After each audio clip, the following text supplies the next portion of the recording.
Water signs, I popped in to do your reading for the month of December. I know I look crazy. Mind your business.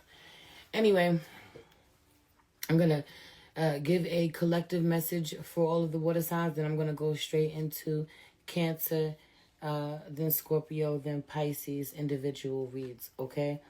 You have the Chariot with the Four Swords and the Four Swords and this Page of Cups out here in reverse.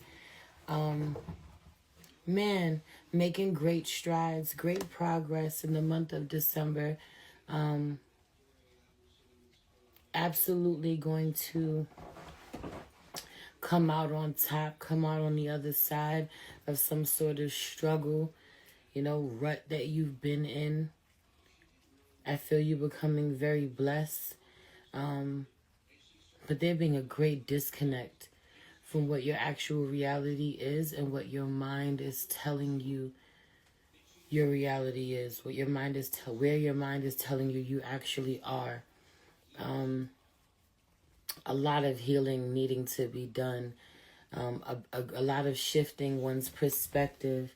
I just feel you being very successful, you coming out of survival mode and not believing it, not being emotionally mature enough to handle the blessings and the responsibilities that are coming in at this time.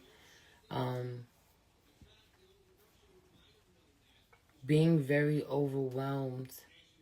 This is like it's this energy of like someone being very young and getting a lot of money.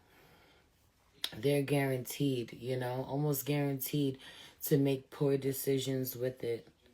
Or someone being very young and being put in a position of power, like a child king or queen, a very young heir. That energy, a lot of temper tantrum energy, or you could be dealing with someone this way. You kind of made a monster out of them by not being able to tell them no. But for a lot of you, this is you, water signs. This is you, and this is you having to quiet the part of yourself that shows up this way. Your own inner teen, your own inner child, being that entitled and demanding and, careless with things that are important, that are sacred, that a lot of people work really hard to have, even if you didn't.